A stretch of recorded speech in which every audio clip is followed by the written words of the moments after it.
കരഞ്ഞുപോയ അബ്ദുല്ലാഹി ഇബ്നു ഉമർ റളിയല്ലാഹു അൻഹുമ. ഇത് പഠിപ്പിക്കുന്നത് നമുക്ക് അല്ലാഹു തന്ന നിഅമത്തുകൾ നമ്മുടെ മക്കളൊക്കെ ആലോചിക്കുക. വെറും ഗെയിമുകളും അതുപോലെ തന്നെ ഏത് സമയവും കമ്പ്യൂട്ടറിൽ, ഏത് സമയവും മൊബൈൽ ഫോണിൽ, ഏത് സമയവും ഗെയിമിന്റെ മുമ്പിലിരുന്ന് സമയം കളയുന്ന നമ്മുടെ കൊച്ചുമക്കളെ ഒന്ന് ആലോചിക്കണേ. നിങ്ങൾക്ക് അല്ലാഹു ചെയ്ത നിഅമത്തുകൾ നിസ്സാരമല്ല.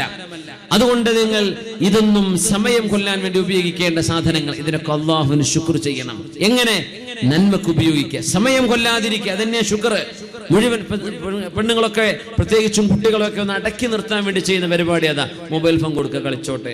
കുട്ടി വേറെ ഒരു ബുദ്ധിമുട്ടും അടുക്കളയിൽ വന്ന് ഡിസ്റ്റർബ് ചെയ്യില്ലല്ലോ, എവിടെയെങ്കിലും പോയി കളിച്ചോട്ടെ. അപ്പോൾ കുട്ടി അങ്ങനെ വൈകുന്നേരം വരെ 4-5 മണിക്കൂർ കുട്ടി അങ്ങനെ യൂട്യൂബിലും അവിടെ ഇവിടെയും ഗെയിമൊക്കെ കളിച്ചിട്ട് കണ്ടിട്ട് അങ്ങനെ സമയം കളയാണ്. എത്ര വലിയ നിഅമത്ത് അല്ലാഹു തന്ന കണ്ണാണ്. ടെക്നോളജി അല്ലാഹു തന്ന വലിയ നിഅമത്താണ്. നമ്മുടെ സാറ്റലൈറ്റ് സംവിധാനങ്ങൾ, ഇന്റർനെറ്റ് കമ്മ്യൂണിക്കേഷൻ സംവിധാനങ്ങൾ അല്ലാഹു ചെയ്ത വലിയ വലിയ നിഅമത്തുകളാണ്. എന്നാൽ ഈ മക്കൾക്ക് ഒരു വിശുദ്ധ ഖുർആനിന്റെ ഒരു ആപ്പ് കൊടുക്കുക. അല്ലാഹുവിന്റെ ദീനിന്റെ ഖുർആൻ ലൈവ് പാരായണം ചെയ്യുന്ന വെബ്സൈറ്റുകളുണ്ട്, അത്തരം ആപ്പുകളുണ്ട്. കുട്ടികൾ കൊടുക്കുക, അവരത് കേൾക്കട്ടെ, നിരന്തരം അവരത് പഠിക്കട്ടെ. ഏതെങ്കിലും നല്ല വാദുകളോ പ്രഭാഷണങ്ങളോ ഉണ്ട്, മക്കൾക്ക് അത് കേൾക്കാൻ അവസരം കൊടുക്കുക. ഇസ്ലാമികമായ ഗെയിമുകളുണ്ട്, അങ്ങനെയുണ്ട് ഇസ്ലാമികമായ ഗെയിമുകൾ. ചില വെബ്സൈറ്റ് അങ്ങനെ തന്നെ ഉണ്ട്. islamicplayground.com ഉദാഹരണം പറയാം, islamicnet.com, ഇങ്ങനെയൊക്കെ ഒരുപാട് വെബ്സൈറ്റുകൾ. നമ്മുടെ മക്കൾക്ക് പഠിക്കാനുള്ള ഗെയിമുകളുണ്ട്, ഇസ്ലാമിക് ഗെയിമുകളുണ്ട്.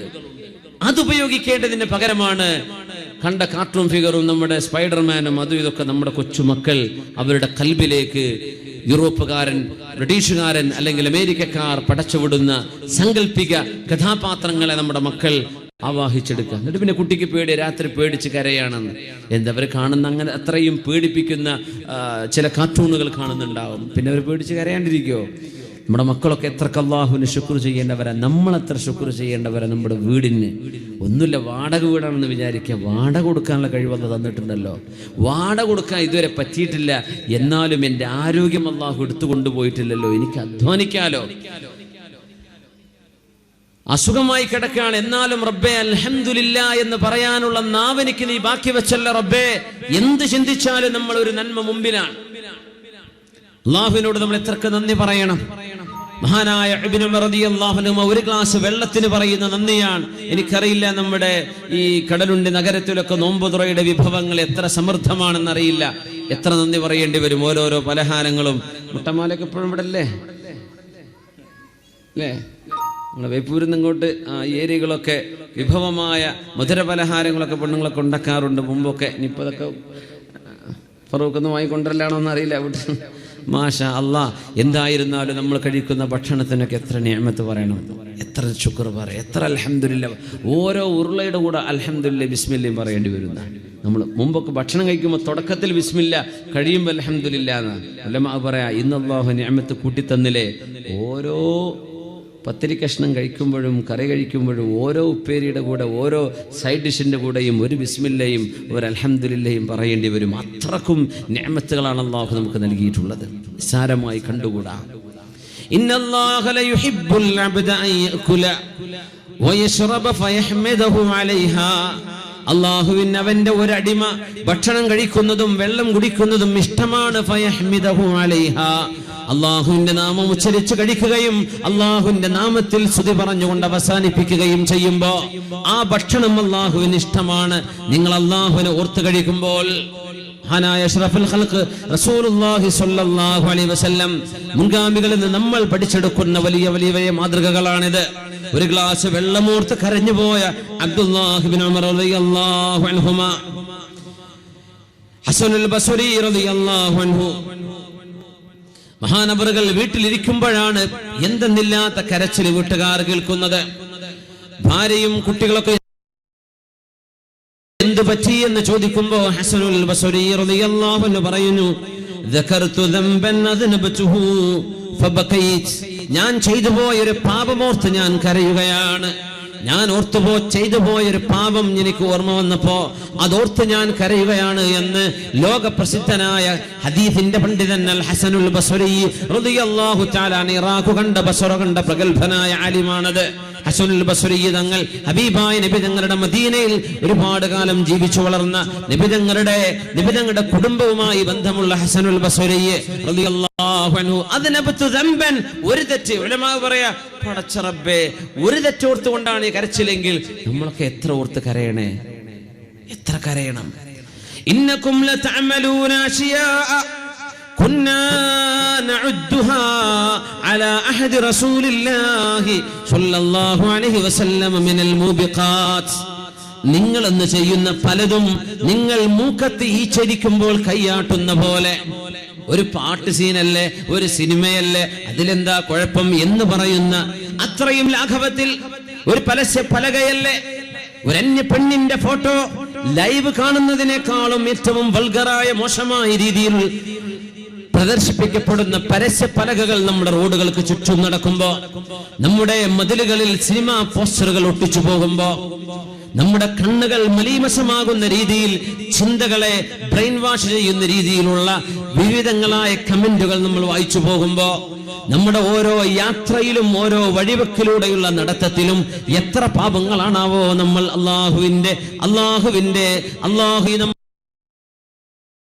നമ്മൾ ചെയ്തു കൂട്ടുന്ന പാപങ്ങളുടെ എണ്ണങ്ങൾ എത്രയാണ്.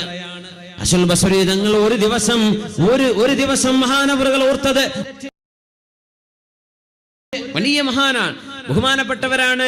അന്നവിടെ ബഹുമാനപ്പെട്ടവരെ സംബന്ധിച്ച് ചീത്ത പറഞ്ഞ ഒരു മനുഷ്യനെ കേട്ടപ്പോ ഹസനുൽ ബസ്രി തങ്ങൾ സ്വന്തം ഖാദിമിനെ വിളിച്ചിട്ടാണ് ഒരു കൊട്ട നല്ല മുന്തിയ ഈത്തപ്പഴം, മഹാനു ബസ്രിയാണ്, പറയില്ലേ ബസ്രയ്ക്ക് ഈത്തപ്പഴം കയറ്റാന്നൊക്കെ പറയില്ലേ, നല്ല ഈത്തപ്പഴം കിട്ടുന്ന നാടാണ് ബസ്ര. നല്ല ഒരു കൊട്ട ഈത്തപ്പഴം എടുത്തിട്ട് പറഞ്ഞു, എന്റെ സുഹൃത്തെ പൊന്നുമോനെ, എന്നെ ചീത്ത പറഞ്ഞ ആ സുഹൃത്തിന് കൊണ്ടുപോയി കൊടുക്കുക. അദ്ദേഹം ചോദിച്ചു, എന്താ ഇത് സംഗതി, ഞങ്ങൾ രണ്ട് പാർട്ടിക്കാരാണല്ലോ, ഞങ്ങൾ അങ്ങോട്ടും ഇങ്ങോട്ടും ചീത്ത പറയുന്ന ആളുകളാണല്ലോ, അങ്ങോട്ടും ഇങ്ങോട്ടല്ല. ഹസനുൽ ബസ്രി തങ്ങൾ അങ്ങോട്ട് പറയാറില്ല, ഇയാൾ ഇങ്ങോട്ട് ചീത്ത പറഞ്ഞതാണ്. അവൾ ചോദിച്ചു, എന്താ ഇത് സംഭവം? ഹസനുൽ ബസ്രി തങ്ങൾ എഴുത്തു കൊടുത്തിട്ടുണ്ട്, പൊന്നു സുഹൃത്തെ, നിങ്ങൾ എന്നെ പറ്റി ഇങ്ങനെയൊക്കെ ഗീബത്തും നമീമത്തും ചീത്തയും പരിഹാസമൊക്കെ പറഞ്ഞപ്പോഴേ നിങ്ങൾ ചെയ്ത കുറേ സൽക്രമം എൻ്റെ അക്കൗണ്ടിലേക്ക് അള്ളാഹു തന്നിട്ടുണ്ട്. നിങ്ങൾ ചെയ്ത ഒരുപാട് ഉംറയും ഒരുപാട് നിസ്കാരവും ഒരുപാട് തറാവീഹും ഒരുപാട് നോമ്പും ഒക്കെ എൻ്റെ അക്കൗണ്ടിലേക്ക് അള്ളാഹു തന്നിട്ടുണ്ടാവും. അതിനിപ്പോൾ എന്തെങ്കിലും ചെറുത് അങ്ങോട്ട് പരിഹാരമായി തിരിച്ചെന്തെങ്കിലും ഒരു ഉപകാരം ചെയ്യണ്ടേ? എനിക്കിപ്പോൾ ഈ ഒരു കൊട്ട ഈത്തപ്പഴം എൻ്റെ കയ്യിലുള്ളൂ, അതങ്ങ് സ്വീകരിച്ചേക്ക്, വേറെ ഒന്നും എൻ്റെ അടുത്ത് തരാനില്ല. ഇന്നത്തെ കാലത്താണെങ്കിൽ ഐഫോൺ 6 കൊടുക്കണം എന്നാണ്. അങ്ങനെ അങ്ങനെ ചീത്ത പറയുന്ന, അങ്ങനെ പരിഹസിക്കുകയോ വേദനിപ്പിക്കുകയോ ചെയ്യുന്ന ആളുകൾക്ക് എന്ത് ചെയ്യുക? നല്ലൊരു ഉപകാരം ചെയ്തു കൊടുക്കണം എന്ന. കാരണം അവർ എത്രയോ വർഷങ്ങളായി ചെയ്ത നന്മയായിരിക്കും നമ്മുടെ അക്കൗണ്ടിലേക്ക് വരിക. അത് വലിയൊരു പാഠമാണ്. അത് ചെയ്ത മഹാനാണ് ഹസനുൽ ബസ്രി റളിയല്ലാഹു തആല. ഉദാഹരണം പറയാം, ഐഫോൺ 6 ഒക്കെ വേറെ എന്ത് കൊടുത്താലും മതി. ഹസനുൽ ബസ്രി റളിയല്ലാഹു തആല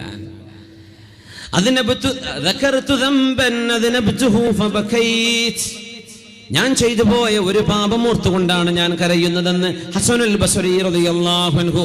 റമളാനിന്റെ പകലിൽ പാപമോചനത്തിന്റെ പകലാണിത്. തൗബയെ സംബന്ധിച്ച് ചിന്തിക്കുന്ന നേരമാണിത്.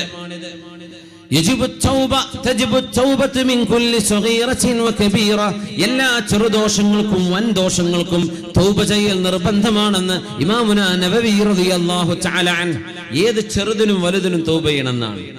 توبوا إلى الله جميعا أيها المؤمنون لعلكم تفلحون. ചെയ്തു പോയ പാപങ്ങളെ ഓർത്ത് കരയുന്ന കരച്ചിലോ അൽ ബുകാഉ അലൽ ഖതിയ യഹത്തുൽ ഖതായ കമാ യഹത്തുർ റീഹുൽ വറഖൽ യാബിസ്. നല്ല കാറ്റടിച്ച് വീശുമ്പോൾ ഉണങ്ങിയ ഇലകൾ താഴെ പൊടിഞ്ഞു വീഴുന്ന പോലെ ചെയ്തു പോയ തെറ്റിനെ ഓർത്ത് കരഞ്ഞാൽ പാപങ്ങൾ പൊറുപ്പിക്കപ്പെടുമെന്ന് മഹാനായ മാലിക് ഇബ്നു ദീനാർ റളിയല്ലാഹു അൻഹു പറയുമായിരുന്നു. ഇങ്ങനെ കാറ്റടിച്ച് വീശുമ്പോൾ ഉണങ്ങി ഇല വീഴുന്ന പോലെ പണ്ടെന്നോ ചെയ്ത തെറ്റ്, കോളേജ് പഠിക്കുന്ന കാലത്ത് എന്തോ കുരുത്തക്കേട് കാണിച്ചത്, അല്ലെങ്കിൽ അതിന് ശേഷം, അല്ലെങ്കിൽ വിദേശത്ത് പോയപ്പോഴ്, അല്ലെങ്കിൽ ബാംഗ്ലൂരിലേക്ക് ഊട്ടിയിലേക്ക് ടൂറാന്ന് പറഞ്ഞ് ഇവിടെ ചെറുപ്പക്കാര് ബൈക്ക് എടുത്തിട്ട് പെരുന്നാക്കൊരു പോക്കുണ്ട് മൈസൂരിലേക്ക്, എന്തൊക്കെ കുരുത്തക്കേട് അവിടെ ചെന്ന് കാണിക്കണമെന്ന് അല്ലാഹു ആലം. അതൊക്കെ ഇപ്പം ഇങ്ങനെ ഓർമ്മ വരെ, റബ്ബേ എന്തേ ഇപ്പം ഞാൻ എന്നാ ചെയ്തു കൂട്ടിയതൊക്കെ, റബ്ബേ പഠിച്ചോനെ പുറത്തുതാ. അല്ലാഹുവേ മാപ്പ് തരണേ. ചെയ്തു പോയ തെറ്റിനോർത്ത് സങ്കടപ്പെടുന്നത് ഒരുപാട് തെറ്റുകൾ പൊറുപ്പിക്കപ്പെടാൻ കാരണമാണെന്നാണ് മഹാനായ മാലിക് ഇബ്നു ദീനാർ തങ്ങൾ പഠിപ്പിക്കുന്നത്. ചെയ്തു പോയ തെറ്റിനെ ഓർത്ത് കരയുന്നത് നമ്മുടെ മറ്റുള്ള തെറ്റുകൾ പൊറുക്കപ്പെടാൻ കാരണമാണ്. ഹസനുൽ ബസ്രി തങ്ങൾ ഒരു രാത്രി പൊട്ടിക്കരഞ്ഞ് ബഹളം വെച്ചത് വീട്ടുകാർ ചോദിച്ചപ്പോൾ പറഞ്ഞ മറുപടിയാണത്. ദക്കർതു ദംബൻ ഫബകൈത്. ഉമർ ഇബ്നു അബ്ദുൽ അസീസ് റളിയല്ലാഹു തആല അൻഹു, ഉമർ റളിയല്ലാഹു അൻഹുവിന്റെ പേരക്കിടാവാണ്. ലോകം കണ്ട നീതിമാന്മാരായ ഭരണാധികാരികളിൽ ഉമർ തങ്ങൾ കഴിഞ്ഞാൽ രണ്ടാം ഉമർ എന്നറിയപ്പെടുന്ന ഉമർ ഇബ്നു അബ്ദുൽ അസീസ് റളിയല്ലാഹു അൻഹു നിസ്കരിക്കുന്ന നേരത്താണ് വസല ഇലാ ഖൗലിഹി തആല, സൂറത്തു ഗാഫിറിലെ അല്ലാഹു പറയുന്ന നരകക്കാരെ പറയുന്ന ഒരു ഭാഗം എത്തിയിരിക്കുന്നു. ഇതിൽ അഗ്ലാലു ഫീ അനാഖിഹിം വസ്സലാസിലു യുസ്ഹബൂൻ ഫിൽ ഹമീമി ثم في النار يسجرون. നരകവാസികളെ കഴുത്തിൽ ചങ്ങലകൾ വെച്ച് വലിച്ചിഴക്കപ്പെട്ടു കൊണ്ടുവരികയും നരകവാസികളുടെ കഴുത്തിൽ ചങ്ങലകൾ മുറുക്കി വെച്ച് അവരെ വലിച്ചു കൊണ്ടുവരികയും നരകത്തിൽ കൊണ്ടുപോയി യുസ്ജറൂൻ കത്തിക്കപ്പെടുകയും ചെയ്യും. സജറ, സിഗരറ്റിന് സീജാറ എന്ന് അറബിയിൽ പറയാ. സീജാറ സിഗരറ്റ്. സജറ എന്ന് പറഞ്ഞാൽ കത്തിക്കുന്ന യുസ്ജറൂൻ, നരകത്തിൽ അവരെ കത്തിക്കപ്പെടും എന്ന് പറഞ്ഞ ഭാഗം. യാ അല്ലാഹ്, അല്ലാഹുവേ നീ കാത്തുരക്ഷിക്കണേ തമ്പുരാനെ. ഇതൊന്നും അല്ലാഹു വെറുതെ പേടിപ്പിക്കാൻ പറയല്ലല്ലോ. അന്നാറു ഹഖ്ഖുൻ വ ഇന്നൽ ജന്നത ഹഖ്. സ്വർഗ്ഗം ഹഖാണ്, നരകം ഹഖാണ്. അല്ലാഹു അത് പടച്ചു വെച്ചിരിക്കുന്നു, ഇപ്പോഴും അത് നിലവിലുണ്ടെന്ന് പരിശുദ്ധ റസൂലുള്ളാഹി സ്വല്ലല്ലാഹു അലൈഹി വസല്ലം. ആ ആയത്ത് ഓതിയപ്പോഴാണ് സൂറത്ത് ഗാഫിർ മുഴുവനായി ഓതി തീർക്കാൻ കഴിയാതെ, മറ്റൊരു സൂറയിലേക്കും പോവാൻ കഴിയാതെ നേരം പുലരുന്നവരെ രാത്രിയിൽ ഇതിൽ അഗ്ലാലു ഫീ അനാഖിഹിം വസ്സലാസിലു യുസ്ഹബൂൻ ثم في الحميم ثم في النار يسجرون. നേരം പുലരുന്നവരെ ഓതിയിരുന്നത് ഈ രണ്ട് ആയത്തുകളാണ്. അത് ഓർത്തുകൊണ്ട് കരയുകയായിരുന്നു ഉമർ ഇബ്നു അബ്ദുൽ അസീസ് റളിയല്ലാഹു അൻഹു. അല്ലാഹുവിന്റെ കലാമിൽ നരകത്തിന്റെ വിഷയങ്ങൾ പറയുന്ന, ഖിയാമത്തിന്റെ വിഷയങ്ങൾ പറയുന്നത് അധികവും അമ്മ സൂറത്തിന് താഴെയാണ്. നമുക്കൊക്കെ അറിയുന്ന ജുസ് അമ്മ സൂറത്ത് മുതൽ താഴെ ഖുർആനിന്റെ 30-ാമത്തെ ജുസ് ലോകാവസാനം ചർച്ച ചെയ്യുന്ന ഭാഗമാണ്. അതൊരു വലിയൊരു റിട്ടോറിക് ബ്യൂട്ടി ഉണ്ട്. ഖുർആൻ അവസാനിക്കുന്നത് ലോകാവസാനത്തെ കുറിച്ചാണ്. രണ്ടും അവസാനമാണ്. ലോകാവസാനത്തിന്റെ അനുഭവങ്ങളാണ് ഓരോ സൂറയും. അൽ ഖാരിഅതു മൽ ഖാരിഅഹ, പ്രകമ്പനമുള്ള ഘോരമായ ശബ്ദത്തോടുകൂടെ മഹാവിസ്ഫോടനം നടക്കുമ്പോൾ അല്ലാഹു തആല പറയാ അൽ ഖാരിഅതു മൽ ഖാരിഅഹ വമാ അദ്റാക മൽ ഖാരിഅഹ യൗമ യകൂനുൻ നാസു കൽ ഫറാശിൽ മബ്ഥൂസ്. പ്രപഞ്ചത്തിന്റെ ഭൂമിയുടെ ഗ്രാവിറ്റി പോലും നഷ്ടപ്പെട്ടുകൊണ്ട് മനുഷ്യന്മാർ പരുത്തി പറക്കുന്ന പോലെ മനുഷ്യന്മാർ ഭൂമിയിൽ നിന്ന് ഗ്രാവിറ്റി നഷ്ടപ്പെട്ട് പറന്നു പോകുന്ന അള്ളാഹുവിന്റെ ഭയാനകമായ ഈ പ്രപഞ്ചത്തിൽ അവൻ വരുത്തി വെക്കുന്ന അന്ത്യനാളിന്റെ പ്രകടമായ അടയാളങ്ങളെ ഓരോന്നും കണിശമായി വിവരിക്കുന്ന സൂറത്തുകൾ അവിടെയുണ്ട്. പേടി വരാറുണ്ടോ അതൊക്കെ ഓർക്കുമ്പോ? ഇദാ സുൽസിലത്തിൽ അർളു സിൽസാലഹാ وأخرجت الأرض أثقالها وقال الإنسان ما لها. അല്ലാഹുവിന്റെ ഭൂമിയിൽ നിരന്തരമായ ഭൂകമ്പം നടക്കുമ്പോൾ, തുർക്കിയിൽ ഭൂകമ്പം നമ്മൾ പറയാ തുർക്കിയിലല്ലേ, ഇറാനിൽ ഭൂകമ്പം, ഇന്തോനേഷ്യയിൽ സുമാർത്തയിൽ, ഇനി അതല്ല കോഴിക്കോട് ഭൂകമ്പം, ഫറൂഖിൽ ഭൂകമ്പം, പെരുമുഖത്ത് ഭൂകമ്പം, ഒലിപ്രങ്കടവിൽ ഭൂകമ്പം, കടലുണ്ടി നഗരത്തിൽ, കടലുണ്ടിയിൽ, പരപ്പനങ്ങാടിയിൽ, ചെട്ടിപ്പടിയിൽ, ഇങ്ങനെ അങ്ങ് ആലോചിച്ചു. അങ്ങനെയാ ഖിയാമത്ത് നടക്കാം. സുൽസിലത്തിൽ അർളു സിൽസാലഹാ വഅഖ്റജത്തിൽ അർളു അസ്ഖാലഹാ. മനുഷ്യന്മാർ ഖബറിൽ നിന്ന് എഴുന്നേറ്റ് വരുന്നൊരു രംഗം, ഭൂമിയാകെ പ്രകമ്പനം കൊണ്ട് ഇളക്കി മറിക്കപ്പെടുന്നൊരു നേരം, എല്ലായിടത്തും ഭൂകമ്പം. ഇതൊക്കെ പറയുന്ന സൂറത്തുകൾ എത്രയാണ് നമ്മൾ കേൾക്കുന്നത്, എത്രയാ ഓതിപ്പോകുന്നത്? ഹൃദയത്തിനുള്ളിലേക്ക് അങ്ങനെ ഒരു ഭയപ്പാട് വരാറുണ്ടോ? അള്ളാഹുവിന്റെ വചനങ്ങളല്ലയോ നമ്മൾ ഓതിക്കൊണ്ടിരിക്കുന്നത്? ആ വചനങ്ങൾ നമ്മൾ ഇന്റേണലൈസ് ചെയ്യുന്നുണ്ടോ? നമ്മൾ അതിന്റെ ആശയം ഉള്ളിലേക്ക് എടുക്കുന്നുണ്ടോ? ഇതാണ് വിഷയം. ഇതിൽ അഗ്ലാലു ഫീ അനാഖിഹിം വസ്സലാസിലു യുസ്ഹബൂൻ ഫിൽ ഹമീമി സുമ്മ ഫിന്നാരി യുസ്ജറൂൻ. ഈ രണ്ട് ആയത്തുകളിൽ ഒരു രാത്രി മുഴുവനും ചെലവഴിച്ച മഹാനായ ഉമർ ഇബ്നു അബ്ദുൽ അസീസ് റളിയല്ലാഹു അൻഹു, വിശുദ്ധ ഖുർആൻ ഇറങ്ങിയ മാസമല്ലയോ നമ്മൾ ഇരിക്കുന്ന റമളാൻ? ഖുർആൻ ഇറങ്ങിയ മാസല്ലേ? ഇന്നാ അൻസൽനാഹു ഫീ ലൈലത്തുൽ ഖദർ.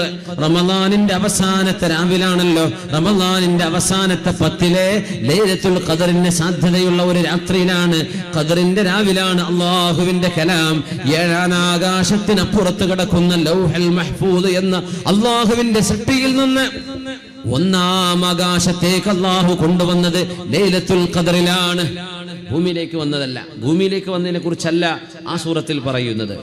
ഭൂമിയിലേക്ക് വന്നത് റമളാനിലാണ്. പക്ഷേ ഹബീബായ തങ്ങളുടെ മുമ്പിലേക്ക് ജിബ്രീൽ അലൈഹിസ്സലാം ഇഖ്റ ബിസ്മി റബ്ബിക്കല്ലദീ ഖലഖ് ഖലഖൽ ഇൻസാന മിൻ അലഖ് എന്ന് പറയുന്ന സൂറത്തുകൾ വിശുദ്ധമായ സൂറത്തുൽ അലഖിന്റെ ആദ്യത്തെ 5 ആയത്തുകൾ കൊണ്ട് ഇറക്കി കൊടുക്കുന്നത് റമളാനിൽ തന്നെയാണ്. പക്ഷേ 27-ാം രാവിനല്ല, റമളാനിന്റെ 24-ാം രാവിലാണ് ഇഖ്റ നബി തങ്ങൾക്ക് ഇറങ്ങുന്നത്. എന്നാൽ ഖുർആൻ ഒന്നാകെ 7 ആകാശങ്ങൾക്കപ്പുറത്ത് നിന്ന് ഒന്നാം ആകാശത്തേക്ക് ഒന്നി നിന്നത് ലൈലത്തുൽ ഖദറിലാണ്. ഒന്നിലേക്ക് എത്തിയാൽ ഭൂമിയിലേക്ക് എത്തിയതുപോലെയല്ലേ? ലാൻഡ് ചെയ്താ പറയില്ലേ നാട്ടിലെത്തി, അവിടുന്ന് പിന്നെ 2 മണിക്കൂർ 3 മണിക്കൂർ വയനാട്ടിലേക്ക് എത്താനുണ്ടാവും ചിലപ്പോൾ ഒരു പാസഞ്ചർക്ക്. അപ്പോ എന്നാലും പറയും നാട്ടിലെത്തി. ഇന്ന അൻസൽന, ഒന്നാം ആകാശത്തെത്തിയില്ലേ, അവിടുന്ന് ഭൂമിക്ക് അവിടുന്ന് വരുന്ന ദൂരല്ലല്ലോ ലൗഹുൽ. അതുകൊണ്ടാണ് ഇന്ന അൻസൽനാഹു ഫീ ലൈലത്തുൽ ഖദർ. ഖുർആൻ ഇഖ്റ ബിസ്മി റബ്ബിക്കല്ലദീ എന്ന് ഹിറാ ഗുഹയിലേക്ക് ഇറങ്ങിയത് ലൈലത്തുൽ ഖദറിലല്ല. അതിനെക്കുറിച്ചല്ല ഈ പറയുന്നത്. പക്ഷേ ഖുർആൻ ഇറങ്ങിയത് ലൈലത്തുൽ ഖദറിലല്ലെങ്കിലും വിശുദ്ധ റമളാനിൽ തന്നെയാണ്. റമളാൻ 24-ന് ഖുർആൻ ഇറങ്ങി. ആ വിശുദ്ധമായ ഗ്രന്ഥം നമ്മൾ പരിചയപ്പെടുമ്പോൾ, ആയത്തുകൾ ഓതിപ്പോകുമ്പോൾ ചില ആയത്തുകൾ നിർത്തി ഒരുപാട് തവണ ആവർത്തിച്ച് ഓതുന്ന കാര്യങ്ങളെ കാണും. ചില ഓതുന്ന ഖിറാഅത്തിന്റെ അലിമീങ്ങൾ ഓതിയിട്ട് കരഞ്ഞുകൊണ്ട് അവർ ഓതിക്കൊണ്ടിരിക്കും. അർത്ഥമറിയുമ്പോൾ കരച്ചിൽ വരും, തൊണ്ടയിടറും, പൊട്ടിക്കരയാൻ തോന്നും.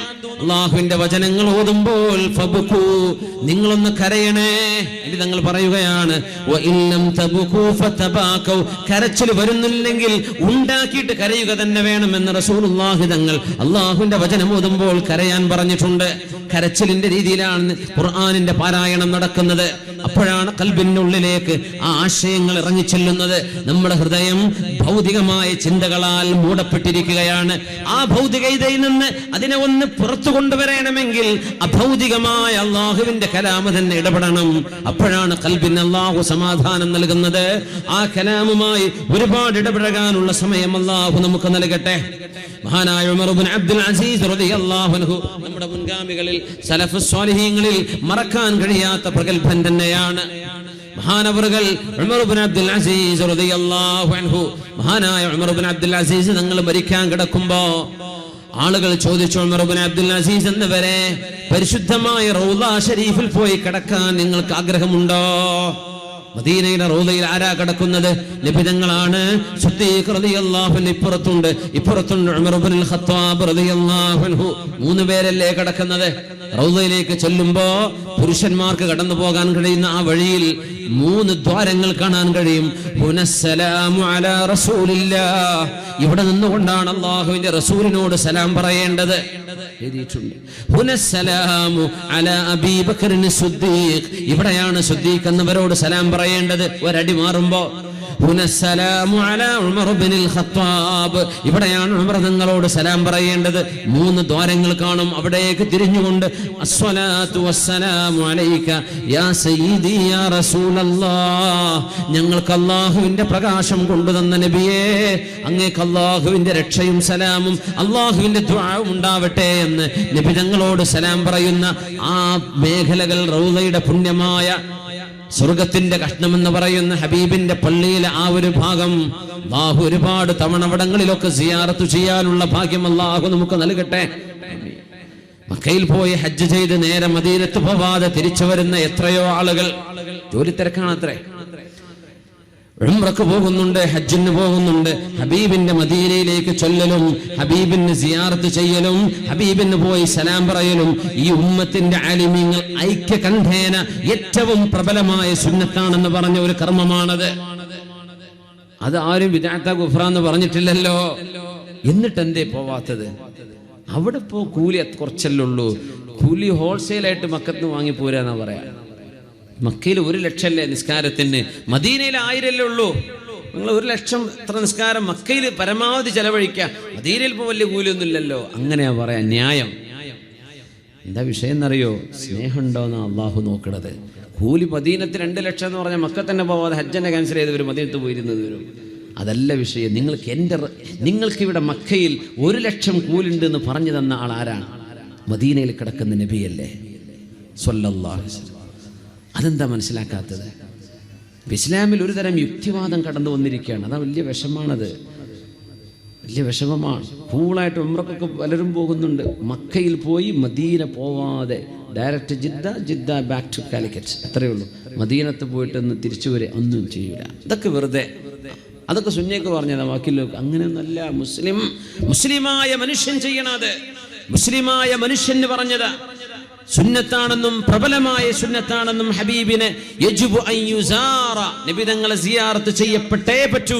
നബി തങ്ങളുടെ അരികത്തേക്ക് ചെല്ലണം, അവിടത്തോട് സലാം പറയണം. നമ്മുടെ ഉലമാ പഠിപ്പിക്കുകയാണ്. എല്ലാ ആലിമീങ്ങളും അതിലാർക്കും അഭിപ്രായ വ്യത്യാസമല്ല. പക്ഷെ നമ്മുടെ കേരളത്തിലെ കുറച്ച് സുഹൃത്തുക്കൾ എന്താണെന്നറിയില്ല, അവരൊക്കെ ഒന്ന് ചിന്തിക്കണം. ഒരാൾ പറയാണ്, ഒരു ഹാജിര് പറഞ്ഞു എന്ന് വിചാരിക്കാം, കാരണം പറയാം, നിങ്ങൾക്ക് എൻ്റെ വക ഒരു 10,000 റുപ്യ ഉണ്ട്, അത് നമ്മുടെ കടലുണ്ടി നഗരത്തിൽ എൻ്റെ ഷോപ്പുണ്ടല്ലോ, അവിടെ പോയിട്ട് വാങ്ങിച്ചോളൂ. ഇയാൾ നേരെ പോയിട്ട് ആ ഷോപ്പിൽ പോയിട്ട് വാങ്ങിക്കുന്നു. അവിടെ ഇയാളെ കാണുന്നില്ല, ഇയാളെ വീട്ടിൽ എവിടെയോ ആണ്. അവിടെ പറഞ്ഞു, നിങ്ങളുടെ മുതലാളി ഒരു 10,000 വാങ്ങിക്കാൻ വേണ്ടി പറഞ്ഞില്ല, ഞാൻ അത് വാങ്ങിക്കാൻ വന്ന ആളാണ്. നിങ്ങൾ ആരാ? ഞാൻ പേരിൻ്റെതാണ്. ഇവരോട് പറഞ്ഞാൽ മതി. ശരി, ഇതാ നിങ്ങളുടെ 10,000 എടുത്തോളൂ. ശരി കേട്ടോ, ഞാൻ പോവാണ്. അടുത്ത ബസ് കയറി പോകുന്നു. പിന്നെ ഇയാളുടെ ഒരു വർത്താനമല്ല, ഒരു സലാമല്ല, കിട്ടിയെന്ന് പറഞ്ഞിട്ടില്ല. നിങ്ങൾ തന്ന വലിയ ഉപകാരമായി കേട്ടോ, വലിയൊരു വിഷമത്തിലായിരുന്നു ആ സമയത്ത്, വലിയൊരു ഉപകാരമായി നിങ്ങളാ തന്നത്. അല്ലെങ്കിൽ ആ തന്ന വ്യക്തിയെ വീട്ടിൽ പോയി ഒന്ന് സലാം പറഞ്ഞ് അയാളോട് നന്ദി പറയാ. മല്ലം യശ്കുരിന്നാസ ലം യശ്കുരില്ലാഹ്. അള്ളാഹുവിനോട് നന്ദി പറയാത്തവർ, മനുഷ്യരോട് നന്ദി പറയാത്തവർ അള്ളാഹുവിനോട് നന്ദി ചെയ്യുന്നില്ല എന്നാ. അപ്പോ നിബിധങ്ങൾ പറയാ, മദീനത്ത് മക്കയിൽ 1 ലക്ഷമുണ്ട്, ഞാൻ അതെടുത്തിട്ട് പോരാ. ഇത് തന്ന ആൾ, ഇത് പറഞ്ഞു തന്ന ആൾ, പഠിപ്പിച്ച ആൾ, ഹജ്ജ് എന്താണ് ഉംറ എന്താണെന്ന് പഠിപ്പിച്ച ആൾ എവിടെയാണ്? മദീനത്താണ്. അത് ലാഭം ഉദ്ദേശിച്ച് വരണ്ട, ഇവിടെ ലാഭമില്ല, 1000 ഉള്ളൂ. പക്ഷെ എൻ്റെ ഹബീബിനോട് സ്നേഹമുണ്ടോ? ഇങ്ങോട്ട് പോര്. അതാണ് അള്ളാഹുവിന്റെ തീരുമാനം. സ്നേഹം ഉണ്ടെങ്കിൽ പോര്. കൂലി കിട്ടാൻ എവിടെ നിന്ന് വാങ്ങിച്ചു പോയിക്കോ, പക്ഷേ ആ കൂലിക്കൊരു നന്ദി ചെയ്യണം. അത് ഹബീബിനോട് ഒന്ന് സലാം പറയലാണ് സ്വല്ലല്ലാഹു അലൈഹി വസല്ലം. പരിശുദ്ധമായ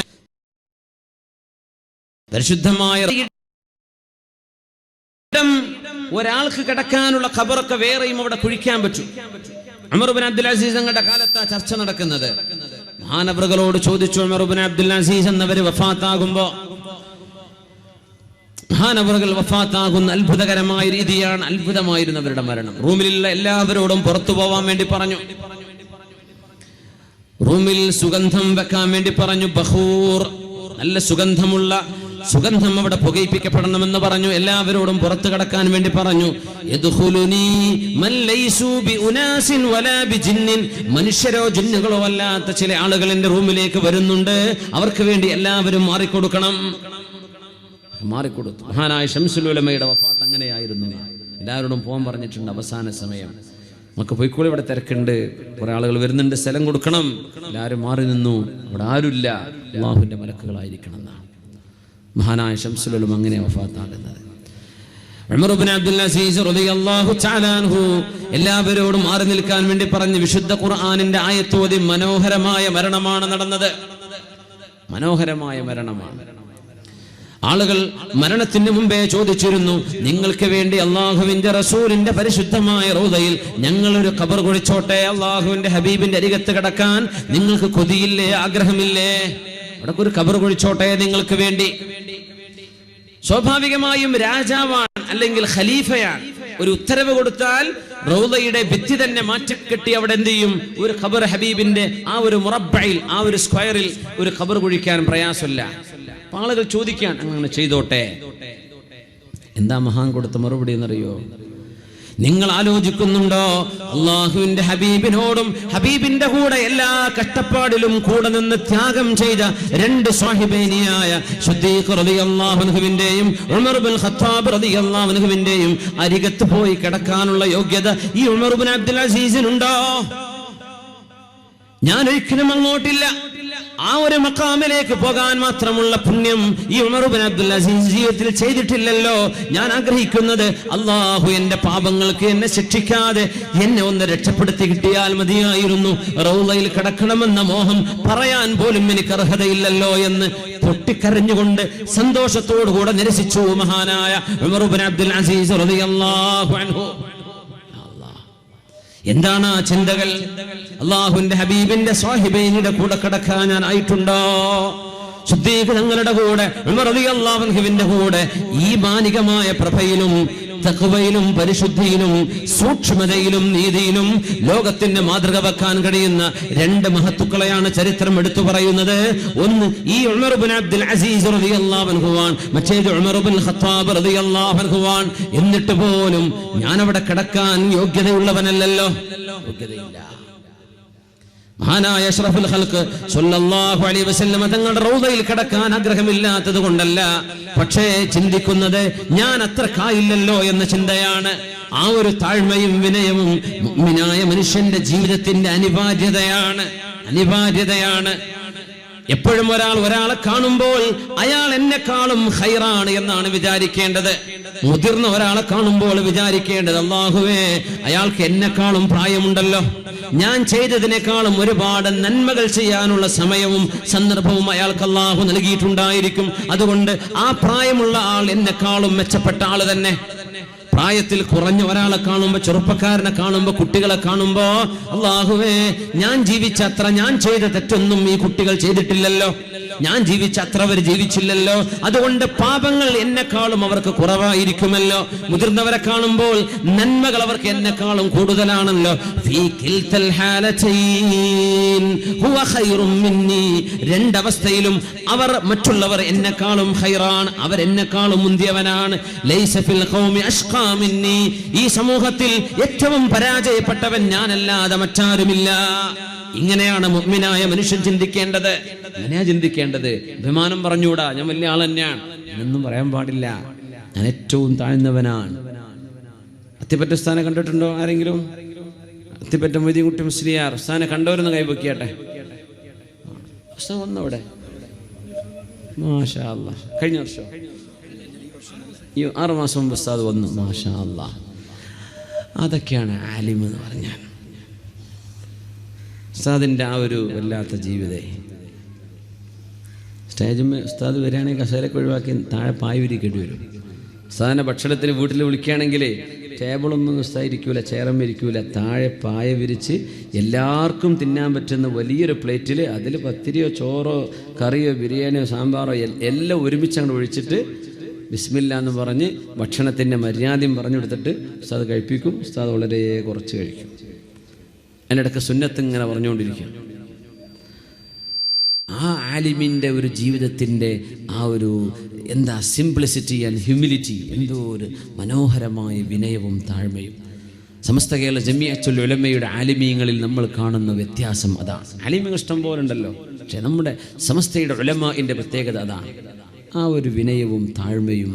അവർ വലിയ ആൾക്കാരാന്നുള്ള ഈ ഏർപ്പാടൊന്നും അവർ ചെയ്യൂല.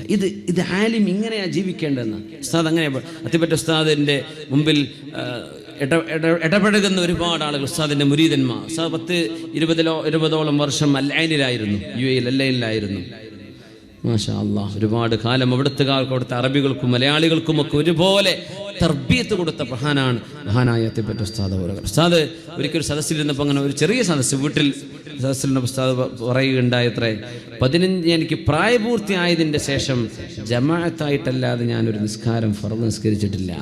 പ്രായപൂർത്തിയായയുടെ മുതൽ ഈ നിമിഷം വരെ ജമാഅത്തായിട്ടല്ലാതെ ഞാൻ ഫർദ് നിസ്കരിച്ചിട്ടില്ല. സുബ്ഹാനല്ലാഹ്. അതൊക്കെ പറയാൻ ധൈര്യമുള്ള ഒരു ആലിം ആരാ വേറെ ഉണ്ടാവുക? അവരൊന്ന് ദുആയിരുന്നാൽ, അവരൊന്ന് ഒരു ദുആ ചെയ്തെന്നാൽ, അവരൊന്ന് മന്ത്രിച്ച് ഊതി തന്നു, ഒരു ദുആ ചെയ്യുന്ന ഒരു പുണ്യം തന്നാൽ, മാഷാ അല്ലാഹ് ലൗ അഖ്സമ അലല്ലാഹി ലബറ. അല്ലാഹുവിനെ വിളിച്ചൊരു കാര്യം ചോദിച്ചാൽ അല്ലാഹു അത് സാധിപ്പിച്ചു കൊടുക്കാൻ. അപ്പോൾ അവർ ചിന്തിക്കാൻ, ഉസ്താദ് അങ്ങനെ ഇരിക്കുക, വളരെ വിനയത്തോടുകൂടെ വളരെ താഴ്മയിൽ സയ്യിദന്മാരായ തങ്ങൾ കുട്ടിയാണോ ഉസ്താദ്, ആ കുട്ടിയാണ് ബഹുമാനിക്കുക. തങ്ങൾ കുട്ടിയായ ഒരു കുട്ടി 5 വയസ്സുണ്ട്, 6 വയസ്സുണ്ട്, ദ്വാരക്കാനുള്ള പരുവത്തിലൊക്കെ ആയിട്ടുണ്ടോ? ഉസ്താദ് ദ്വാരക്കൂല, തങ്ങൾ പാപ്പ ദ്വാരക്കി എന്ന് പറയും. ചെറിയ കുട്ടിയോടായിരിക്കും പറയാ തങ്ങൾ പാപ്പ എന്നൊക്കെ. സയ്യിദന്മാരെ തങ്ങന്മാരെ അങ്ങനെയാ കാണുക, അങ്ങനെ ബഹുമാനിക്കണം എന്ന് പഠിപ്പിക്കുകയാണ് മഹാനായ ഉസ്താദ് അവറുകൾ. അല്ലാഹു അവർക്ക് ആഫിയത്തും സലാമത്തും വർദ്ധിപ്പിച്ചു കൊടുക്കട്ടെ. ആമീൻ യാ റബ്ബൽ ആലമീൻ. ആ ഒരു സിംപ്ലിസിറ്റി, ലൈസ ഫിൽ ഖൗമി അഷ്ഖാ മിന്നി. മഹാനായ അബൂ ഹനീഫത്തുൽ കൂഫി റളിയല്ലാഹു തആല അൻഹു ദർസ് നടത്തിക്കൊണ്ടിരിക്കുമ്പോൾ ഒരാളിങ്ങനെ കാലിങ്ങനെ മുമ്പോട്ട് നീക്കി വെച്ചു. പള്ളിയിലൊക്കെ ഇരിക്കുമ്പോൾ സ്വാഭാവികമായും ചെയറിലിരിക്കുമ്പോൾ ബുദ്ധിമുട്ട് തോന്നില്ല. പായലിരിക്കുകയാണ്, ചിലപ്പോൾ കാല് മടക്കി വെച്ച് ബുദ്ധിമുട്ടാകുമ്പോൾ കാല് നീട്ടി വെക്കൂലേ. അപ്പൊ ഇമാമിന്റെ മുമ്പിലേക്കാണ് നീട്ടിയത്. ഇമാം അവറുകളെ ക്ലാസ് എടുത്തുകൊണ്ടിരിക്കുക. പെട്ടെന്ന് ഇവർ കാല് വലിച്ചു. അപ്പൊ ചോദിച്ചു, നിങ്ങൾ എന്തേ ഇപ്പൊ ചെയ്തത്? ഒന്നല്ല, സ്ഥാന്റെ മുമ്പിൽ ഇപ്പൊ എങ്ങനെ കാല് നീട്ടാണ്? അതിനെന്താണ് മോനെ, ഈ സമൂഹത്തിൽ ഈ ആൾക്കൂട്ടത്തിൽ ഏറ്റവും പരാജയപ്പെട്ട ആൾ ഞാൻ മാത്രമേ ഉണ്ടാവുള്ളൂ. അതുകൊണ്ട് എന്നോടൊപ്പം ഇങ്ങനെ ബഹുമാനം കാണിക്കണോ? ലൈസ ഫിൽ ഖൗമി അഷ്ഖാ മിന്നി. ഇത് പറഞ്ഞ മഹാനാണ് ഹനഫി മദ്ഹബിന്റെ ഇമാം അബൂ ഹനീഫത്തുൽ കൂഫി റളിയല്ലാഹു അൻഹു. അങ്ങനെയാണ് ആലിമീങ്ങൾ ചിന്തിക്കേണ്ടത്. ഇത് മുൻഗാമികളിൽ നിന്ന് പഠിക്കേണ്ടതാണ്. സജ്ജനങ്ങളിൽ നിന്ന് ഇങ്ങനെയാ അവർ പഠിക്കുക. മുൻഗാമികളാണ് ഇത് പഠിപ്പിച്ചു തരുന്നത്. تتجافى جنوبهم عن المضاجع يدعون ربهم خوفا وطمعا ومما رزقناهم ينفقون. സജ്ജനങ്ങളായ ആളുകൾ ജീവിച്ചു പോയ ഏറ്റവും മഹിതമായ മാതൃകകൾ അല്ലാഹുവിന്റെ ഹബീബ് സ്വല്ലല്ലാഹു അലൈഹി വസല്ലം തങ്ങളിലൂടെ, സ്വഹാബത്തിലൂടെ, താബിഈങ്ങളിലൂടെ, താബിഈങ്ങളിലൂടെ അല്ലാഹുവിന്റെ ദീനിന്റെ കാവൽ ഭടന്മാരായ പണ്ഡിത തേജസ്സുകൾ, അല്ലാഹുവിന്റെ സൂഫി വര്യന്മാരായ ആലിമീങ്ങൾ കാണിച്ചു തന്ന മാതൃകകളാണിത്. നമ്മുടെ ജീവിതത്തിലേക്ക് പകർത്താൻ ഒരുപാടുണ്ട്.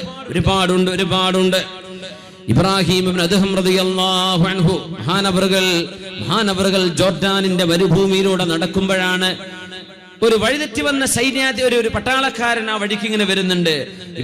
ഇബ്രാഹിം അദ്ഹം റളിയല്ലാഹു അൻഹു ഒരുപാട് കാലം ജോർഡാനിന്റെ മരുഭൂമിയിൽ അലഞ്ഞുതിരിഞ്ഞ് നടക്കാന്ന് പറഞ്ഞാൽ ഹെറാനിയത്തിന്റെ പരിഭ്രാന്തിയുടെ ഒരു സ്റ്റേജിലേക്ക് എത്തിയപ്പോ മഹാനവറുകൾ മരുഭൂമിയിലേക്ക് ഇറങ്ങിയിട്ടുണ്ടെന്നാണ്.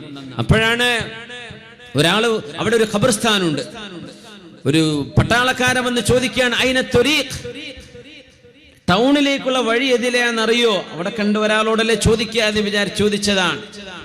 അപ്പൊ അദ്ദേഹം മഹാനവറുകൾ ഖബർസ്ഥാൻ കാണിച്ചു കൊടുത്തതാ. ഇവിടെ ചോദിച്ചു, അതല്ല ഇൽ ഉംറാൻ, മനുഷ്യന്മാർ താമസിക്കുന്ന സ്ഥലം എവിടെയാണെന്നാ ഞാൻ ചോദിക്കുന്നത്. അങ്ങോട്ട് പോകാനുള്ള വഴി ഏതാണ്? മനുഷ്യന്മാർ താമസിക്കുന്നിടത്തേക്കാണോ? ഇതാ മനുഷ്യന്മാർ പാർക്കുന്ന സ്ഥലം ഇത് തന്നെയാണ്. ഖബർസ്ഥാനിലേക്ക് ചൂണ്ടി പറഞ്ഞു. ഈ സൈന്യാധി പട്ടാളക്കാരൻ ചാട്ടവാറുകൊണ്ട് മുഖത്തടിച്ചു എന്നാണ് മഹാനവറുകൾ. അറിഞ്ഞില്ല.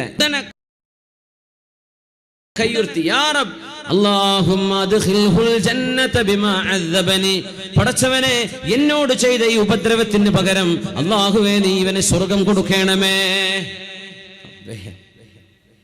എങ്ങനെ സ്വർഗം? നമ്മൾ പടച്ചവനെ തോൽപ്പിക്കണേ, നശിപ്പിക്കണേ, ഇല്ലാതാക്കണേ, അങ്ങനെയല്ല. സ്വർഗം കൊടുക്കണേ. ആർക്ക്? തന്നെ ഉപദ്രവിച്ച ഒരാൾക്ക് സ്വർഗം കൊടുക്കണേ. ഇയാള് പിന്നെ അങ്ങ് നടന്നു. പട്ടാളക്കാരൻ നടന്ന് ടൗണിലേക്ക് എത്തി. അപ്പൊ ആ കൂട്ടുകാരോട് പറഞ്ഞു, എങ്ങനെയായിരുന്നു യാത്ര? കാര്യമൊക്കെ പറഞ്ഞു. മരുഭൂമിയിൽ ഒരാളോട് ചോദിച്ചു. അയാൾ എന്നെ ആകെ വട്ടം കറക്കി. ഞാൻ ടൗണിലേക്ക് വഴി ചോദിച്ചപ്പോൾ പള്ളിക്കാട്ടിലേക്ക്. ഞാൻ പറഞ്ഞു, പള്ളിക്കാട്ടിലെ മനുഷ്യന്മാർ പാർക്കുന്നിടത്തേക്ക് വഴി കാണിച്ചുതാ. പിന്നെയും പറഞ്ഞു പള്ളിക്കാട്ടിലേക്ക്. ഞാനൊരു അടി കൊടുത്തു. നീ ആരാണ്? ആളുടെ രൂപക്കൊന്ന് പറഞ്ഞേന്ന് പറഞ്ഞു. ചേലും കോലൊക്കെ പറഞ്ഞു കൊടുത്തപ്പോ, റബ്ബേ, അത് ഇബ്രാഹിം അദ്ഹം തങ്ങളായിരിക്കുമല്ലോ. അപ്പൊ ഈ ചെറുപ്പക്കാരന് വലിയ വിഷമായി. റബ്ബേ, ആ ഒരു മഹാനെ ഞാൻ അടിച്ചോ? വേഗം ഓടിച്ചൊന്ന് പൊരുത്തപ്പിടിച്ചോ, അല്ലെങ്കിൽ അപകടമാണ്, നിന്റെ ജീവിതത്തിൽ പരാജയം വരും. ഇത്രയും സജ്ജന സ്വാലിഹായ ഒരു മനുഷ്യനെ നീ വേദനിപ്പിക്കല്ലേ. അദ്ദേഹം പറഞ്ഞു, പക്ഷെ ഒരു അത്ഭുതം എനിക്ക് തോന്നി. ഞാൻ അങ്ങനെ അടിച്ചപ്പോൾ ഇയാൾ കൈയുയർത്തിയിട്ട് എനിക്ക് വേണ്ടി ദ്വാരക്കെന്ന് ഞാൻ എന്നാ ഉറപ്പിച്ചോ, അത് തന്നെയാണ് ഇബ്രാഹിം ഇബ്നു അദ്ഹം എന്ന സ്വാലിഹായ മനുഷ്യൻ. ചെന്നോ എന്ന് പറഞ്ഞു, ഓടിച്ചെന്നു. അദ്ദേഹത്തെ കണ്ടുപിടിച്ച് കാൽക്കൽ വീണ് പറഞ്ഞു, എനിക്ക് മാപ്പ് തരണം. എന്തേ പ്രശ്നം മോനെ? ഞാൻ നിങ്ങൾ അടിച്ചില്ല, അതിനെന്താ കുഴപ്പമൊന്നുമില്ല. അപ്പൊ കൂടുതൽ ആളുകൾ ചോദിച്ചു, ശൈഖ് അവറുകളെ, നിങ്ങളെ ചെറുപ്പക്കാരന് വേണ്ടി സ്വർഗം കൊടുക്കണമെന്ന് ദ്വാരുന്നതിന്റെ പൊരുള് ഞങ്ങൾക്ക് മനസ്സിലായില്ല. ഈ അടി കിട്ടുമ്പോൾ അങ്ങനെ സ്വർഗം കൊടുക്കുക എന്ന് പറയാം. അപ്പൊ പറഞ്ഞു ഇബ്രാഹിം അദ്ഹം റളിയല്ലാഹു അൻഹു, ഒന്നുമല്ല, ഈ ചെറുപ്പക്കാരൻ അടിച്ച അടിയുടെ വേദന ആലോചിച്ചപ്പോഴേ വല്ലാത്ത വേദന തോന്നി. നബി തങ്ങൾ പറഞ്ഞിട്ടുണ്ട്, മാ അസ്വാബൽ മുഅ്മിന മിൻ ഹമ്മിൻ വലാ ഗമ്മിൻ വലാ നസബിൻ വലാ വസബിൻ വലാ ഹുമ്മ ഹത്ത അശ്ശൗകത യുശാഖുഹാ ഇല്ലാ കഫറല്ലാഹു ബിഹാ ഖതായാ. മുഅ്മിനായ മനുഷ്യന് ഏതെങ്കിലും ഒരു സങ്കടമോ ഒരു വിഷമമോ ഒരു വേദനയോ ഒരു പനിയോ ഒരു ക്ഷീണമോ ഒരു അസുഖം വന്നാൽ തന്നെയും അല്ലാഹു തആല അത് കാരണം മുഅ്മിനായ മനുഷ്യന്റെ പാപങ്ങൾ പുറത്തു കൊടുക്കുമെന്ന് പറഞ്ഞിട്ടുണ്ട്. എനിക്ക് കിട്ടിയ അടിയുടെ വേദന നോക്കുമ്പോൾ എനിക്ക് ഒരുപാട് പാപങ്ങൾ പൊറുക്കപ്പെടാൻ ഇവൻ കാരണമായിട്ടുണ്ട്. ആ മനുഷ്യൻ കാരണം എനിക്ക് അല്ലാഹു പാപങ്ങൾ പുറത്തു തരികയും എന്റെ വേദന കാരണം അല്ലാഹു എനിക്ക് പ്രതിഫലം നൽകുകയും ചെയ്യുമ്പോൾ അങ്ങനെ ഒരു ഉപകാരം ചെയ്തവന് ഞാൻ ഉപദ്രവം ചെയ്യാൻ പാടില്ലല്ലോ. അതുകൊണ്ടാണ് ഞാൻ അവന് സ്വർഗം കൊടുക്കണേ എന്ന് ദുആ ചെയ്തത്. എനിക്ക് ചെയ്ത ഉപകാരത്തിന് പകരമാണ്. സുബ്ഹാനല്ലാഹ്, ഇതൊക്കെ ചിന്തിക്കുന്ന ലോകമാണ് ഇസ്ലാമിക സംസ്കാരത്തിന്റെ ഈറ്റില്ലം എന്നൊക്കെ നമ്മൾ പറയുന്ന ഇസ്ലാമിക സംസ്കാരത്തിന്റെ സുവർണ കാലഘട്ടങ്ങൾ. അവരിങ്ങനെയാ ചിന്തിക്കുക, നമ്മളെങ്ങനെ പകരം വീട്ടാൻ പറ്റുമെന്ന് ആലോചിക്കുക. അതാണ് വ്യത്യാസം. നമുക്ക് പകരം വീടാം, മൃഗങ്ങളുടെ സ്വഭാവമാണ് അത്, പകരം വീട്ടാതെ. പൂച്ചനെ പിടിച്ച് അടിച്ചു നോക്കി, നല്ല പൂച്ചയായിരിക്കും, റൂമിൽ കെട്ടിയിട്ട് അടിച്ചു നോക്കി, പൂച്ച ഒരു നരിയുടെ സ്വഭാവത്തിലേക്കാണ് മാറുന്നത് കാണാം. പൂച്ചക്ക് രക്ഷപ്പെടാൻ വഴിയൊന്നുമില്ല, വാതിലൊക്കെ കുറ്റി അടിച്ചിട്ടൊരു പൂച്ചയെ വടിയെടുത്ത് അടിച്ചു നോക്കി തിരിച്ചാക്രമിക്കുന്നത് കാണാം. ഇത് മൃഗീയ സ്വഭാവമാണ്.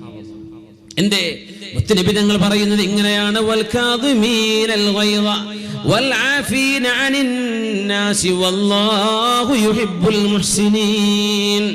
മഹാനായ സൈനുൽ ആബിദീൻ റളിയല്ലാഹു അൻഹു അന്നൊരിക്കൽ വുളു എടുക്കാൻ വേണ്ടി ഒരു മൺപാത്രത്തിലെ കൂജയിൽ നിന്ന് വെള്ളമെടുക്കുമ്പോഴാണ് അവർക്ക് സ്വബ്ബത്ഹാ ജാരിയ, ഒരു അടിമപ്പെണ്ണ്, അവർക്ക് ഖിദ്മത്ത് ചെയ്യുന്ന ഒരു അടിമപ്പെണ്ണ് അവിടെ വീട്ടിലുണ്ട്.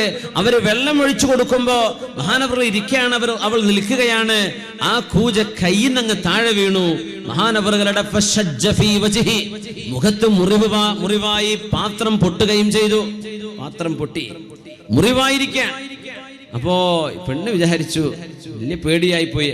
വീട്ടിലൊക്കെ വിലപിടിപ്പുള്ള സാധനങ്ങളുള്ള ക്രിസ്റ്റലോ അങ്ങനെ വിലപിടിപ്പുള്ള എന്തെങ്കിലും സാധനം വാങ്ങിച്ചു കൊണ്ടുവന്നു.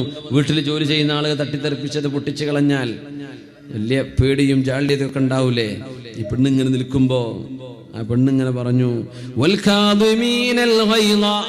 അല്ലാഹു പറഞ്ഞുവല്ലോ, ദേഷ്യം കടിച്ചു പിടിക്കുന്നവരെ അവരെ അല്ലാഹുവിന് ഇഷ്ടമാണ്, അവരാണ് സജ്ജനങ്ങളായ ആളുകൾ.